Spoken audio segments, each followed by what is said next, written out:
And some 5'2" gremlin will come up to you with the audacity, and it's like, damn, I must be ugly. Hey, haggy, go, go, go, go, go, haggy, yeah, yeah, yeah, yeah, go, go, go, go, go, haggy, yeah, yeah. Hello everybody and welcome back to my channel. My name is Mahogany, also known as Haggy, and I make videos while living abroad.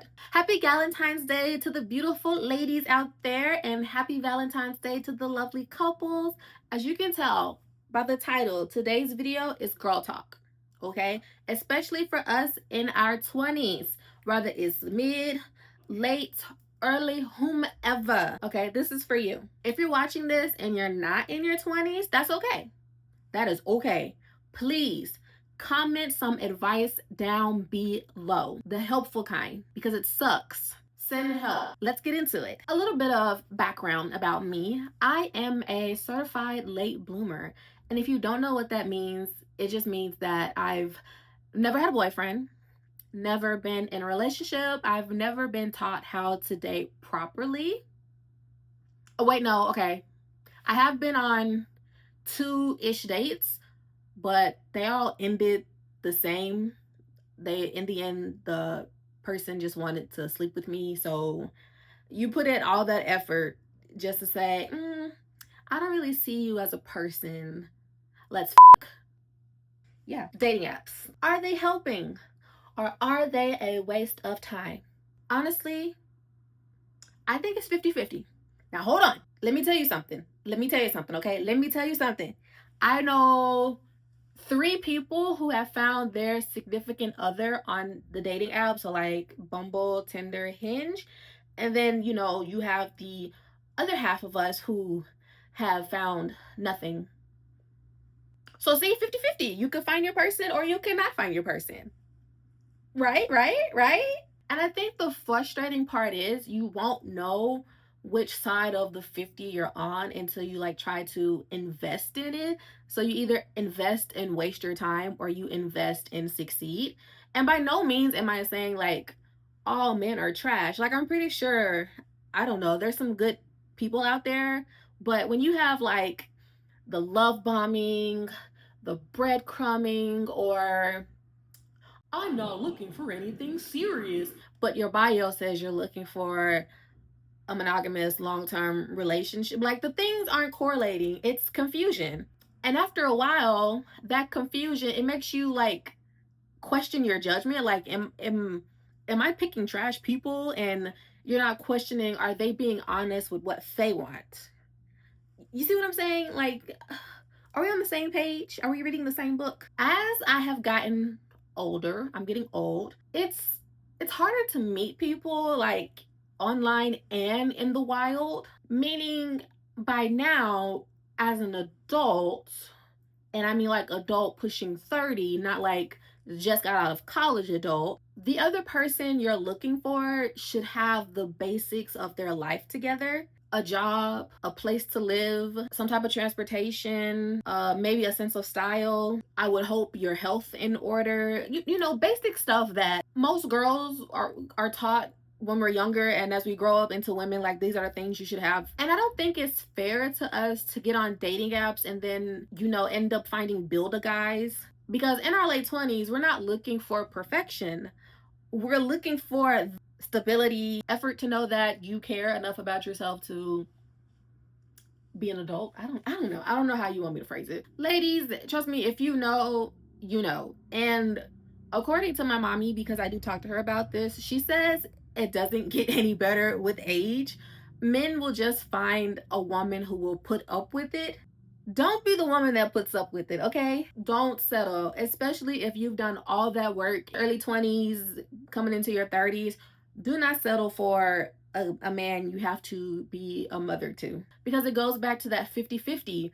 50% are looking for a partner to be with, the other 50 are looking for fun, are looking for a second mom, and no one wants to do that, okay? Nobody. Trying to weed out people's intention, especially in Korea. If you don't know, I live in Korea. Is exhausting. It's so exhausting. And the dating apps in Korea, I've realized, are mostly hooking up. Yeah. So if you mix the Korean men who want to hook up plus the military men who's just looking for fun and wanting to hook up. So why dating abroad can seem like kind of, I mean, they do say don't go to the clubs and expect to finding like your partner, but some people do, okay? Some people go to Hongdae or Itaewon and they find the love of their life.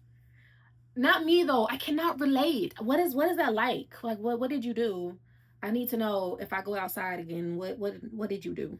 What am I? Cause like think about it. Think about it. You get cute. You go out to the club and you see a cute guy and you're like, ooh, let me just move over, come talk to you. And then a girl pops out of nowhere and she's like, this is my man. And it's like, you right, you right, you right. And then you trying again. You just dancing. Now you're like, okay, all the cute guys are taken. Might as well just enjoy myself. And then some 5'2" gremlin will come up to you with the audacity, and it's like, damn, I must be ugly. I must not be as cute as I thought I was. The mirror done lied to me. Let me stop. Okay, I'm pretty sure some men feel that way. Like I'm thinking I'm cute, and I'm like, hey, and he probably thinking like, oh, this ugly as and it's like, yep. It goes both ways. Okay, but let me get back on topic. I don't think some people realize how the dating scene, especially now in this age of the internet, is like affecting people, not just women, but men too. Like it's not a good time. It really is not. If you manage to find someone, trust me when I say you're very lucky. I don't know, but I'll end this section off by saying if you are abroad, don't look for a partner on the dating apps, okay? Don't go to the club looking for a partner. They know you're out there looking and they're going to take advantage of that. Don't do it. Don't go for love. Don't go for validation, because soon that validation, it will wear out and it won't be worth it anymore. People say like join a club or like get some hobbies. I don't know. I don't leave my house, so I don't know how well that will work. Do you? Okay, now we're seeing friends coupled up. Okay, I'm not being a hater. Just listen. Just listen. Okay, just listen. When you see that 50% success rate, it can kind of hurt your feelings a little bit because you're thinking, we're on the same dating apps. We're seeing the same people, maybe. And yet, you found somebody, and I got scraps, bro. We got the men that were left behind because they couldn't fight in the war. And in my personal opinion, I don't think it's jealousy. I think it's confusion because you start wondering, like, what is separating you from your friends that have found a person? Now, couple people, please do not undermine your single friends for yearning a non platonic relationship. I like flowers. If I see you getting flowers and you try to downplay it, like, oh, it doesn't mean anything, it's not about the flowers. It's about having someone think of you enough to get you flowers without asking. Does that make sense? Because I know for a fact my friends are not thinking about me like that to just buy me some flowers randomly. Like, I have to buy myself flowers, and that's okay. But it hurts a little bit because now I had to spend my money getting me some flowers. I didn't want to have to do that. Are you seeing it? Are you seeing it? If you're not seeing it, that means you just a hater. You just a hater and you just don't want single people to be happy. That's all it is. And for my single girlies out there, please, for the love of God, do not yearn for the honeymoon phase of a relationship. We know people put their best face on social media. We don't see what's behind the scenes, okay? Let's not romanticize what people are putting in front of us. Now, Korea. Korea, Korea, Korea, Korea. Here, couple culture is so big. When I say it's so big, I mean matching clothes, matching hair, matching faces, matching rings, 100-day anniversary. It makes single feel like you an alien. Like, what do you mean you don't have a partner? What's wrong with you? It's like, I'm sorry. And if you are a teacher in Korea, then you already know that the main question they will ask you is, "Oh, where's your boyfriend? Oh, do you have a husband?" And it's like, No. And like the funny part is it's never like a casual question. It's like they're expecting you to have a partner. And it's like, no, I don't have a partner. But yeah, couple culture in Korea is not for the weak. It is amazing how fast people can get into a relationship, even for foreigners. Like from my point of view, if you have noticed this, let me know. But from my point of view, white women get into relationships with either a Korean man or other foreigners faster than black or other POC women. It is astonishing. I know one girl, she was here for like maybe a month and she already had a boyfriend. I was like, we just got here. Who do you know? I cannot knock a player's game, okay? I'm not gonna knock it. As you can see, we're in the low end of the 50-50. We are getting all the scraps, okay? Let's add being black on top of it. Okay. Whew, Lordy Jesus, help us with the stereotypes. Please help us with the stereotypes. You're not being approached as a person. You are being approached as a stereotype. I'm not from any other black countries, nor am I a part of any other POC communities. So I am speaking just for black American women because that is all I know. But if you have a similar story or if you can relate, please comment down below. Let us have a conversation about what it is to be non-white living in South Korea. Because sometimes it feels like people aren't responding to you. They're responding to like this idea they have of you. For example, like when you're in Korea and you know you want to listen to like hip hop music and you go to a hip hop club because it's like, okay, they're playing my song, let me go ahead and go up in there. And you're just going in there to just dance, chill, have a good time. But it can get uncomfortable really fast because like I mentioned before, you're not being approached as a person. Now you're being approached like a conquest. Yeah, oh, a conquest. You're being approached like a conquest. Oh yeah, we slept with a foreigner. Yeah, we slept with the exotic black girl. Or they want like this weird validation to say the N-word. Like why do you want to say so bad? Why do you get giddy wanting to say a racial slur? Why do you think that's going to make me like you? And oh my god, if I have to hear, do black men really have bigger dicks? What? Why would you ask me that? I don't know. Why don't you go ask one and see? Oh my god, or better yet, can you twerk? Do you like hip hop? No. I like Beyonce. I like Paramore. I like Fleetwood Mac. And then suddenly it's like they're not interested anymore. Like you have broken the illusion of being the video vixen girl that they see on the hip hop videos. And yeah, I really don't want to play devil's advocate, but for what it's worth to say, a lot of it does come from the American media, what they put out, what other people see. But that doesn't make it any less draining to have to explain, like, that's not everybody. PSA: if you are genuinely attracted to black American women, black women from other countries, other POC women, come at us like a normal person. Come at us like you would anybody else. Yeah, yeah. Yes, some of us are shy. Some of us can be a little reserved. Okay. You might think, oh, she got a resting bitch face. No, that's literally just her face. She doesn't have to smile 24/7.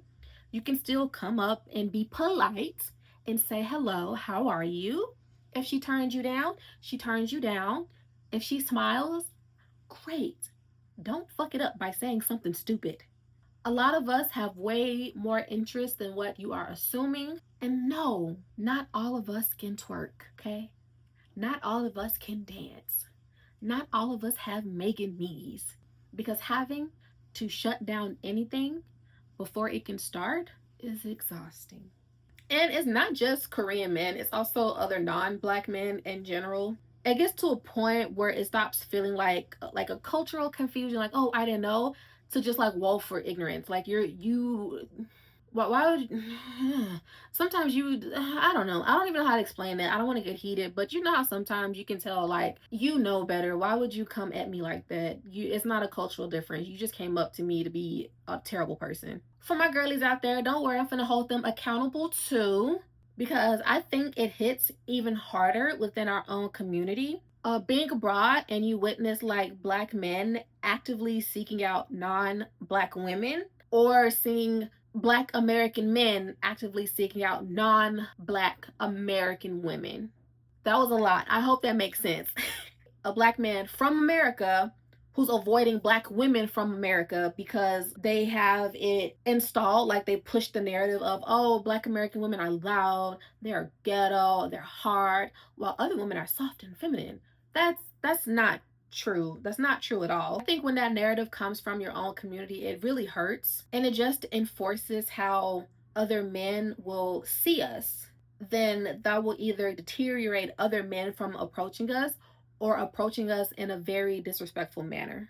And I know for some women, I'm not all women, I'm pretty sure, I would hope, but I think it could have other women from other countries view themselves as better than black American women.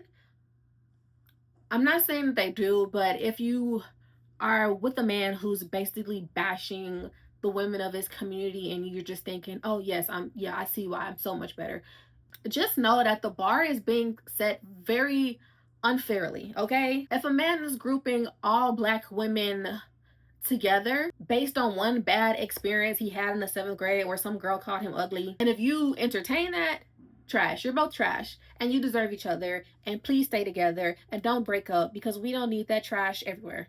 Now, I will say, my friends back home, they joke. Oh my God. Even some friends here, they joke and they're like, girl, you only like Asian men. I am here to set the record straight. No, I do not. I like all men, okay? I like pretty men, and I like men that like me. I've talked to black men and been ghosted. I've talked to Asian men and been ghosted. So it's not like a racial issue. It's literally a dating issue. But I draw the line at white men, okay? I cannot let the oppressor oppress me, especially on Black History Month.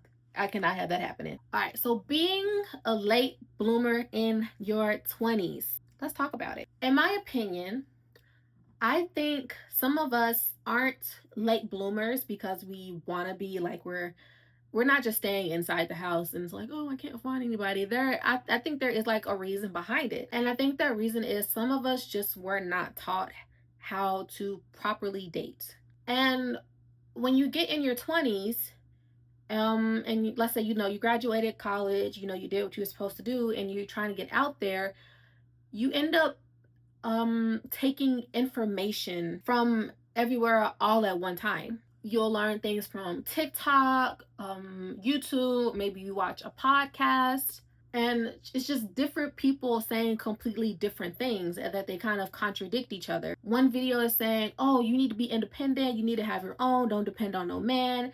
And then you'll have another video saying, oh, you need to be soft and demure in order to, keep one, to get one. What do you want from me? And then I also think you have to look at the environment you were in growing up. So maybe you had a mom who didn't date, she just focused on raising the kids, so she wasn't actively pursuing anybody. Or maybe you had a mom who did nothing but date, so you just see men coming in and out. There's no stable relationship. Maybe no one ever really talked to you about dating. They only just mentioned what not to do. Like, don't get pregnant, focus on school, finish that first, and then you can go out there and date. Don't be fast, sit down, stay in the house. But nobody actually sat down and said, here's how to recognize if someone actually likes you. Here's how to set boundaries. Here is how you leave if something feels off. And then sometimes you'll look at your friends, and you love your friends. You do. Sometimes. I don't know. But their advice can come off from where they are right now.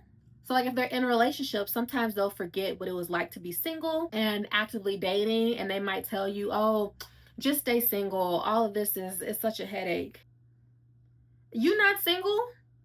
If it's such a headache, let's be single together. Or worse, people aren't doing this anymore. They're not like trying to set you up with it. They're not trying to set you up with anybody. But like at the same time, they'll also say you should go out and find someone. Or better yet, you'll find someone when you're not looking. You mean to tell me between you and your boyfriend, don't none of y'all got any single friends that you're willing to like hook us up with? You see, I'm actively looking and I'm finding nothing. You see, I've been single for forever, so it's not coming. So a lot of us in our 20s are learning. We're learning red flags. We're learning what our own boundaries are, what we actually want. And it's really hard when it feels like everyone else already knows what they're doing. If I knew what I had known before going on those 2 dates, then they probably would have never happened. I probably would have been able to catch the red flags within the text. I probably would have been able to ask like more questions to see, oh, is this person like really interested in me?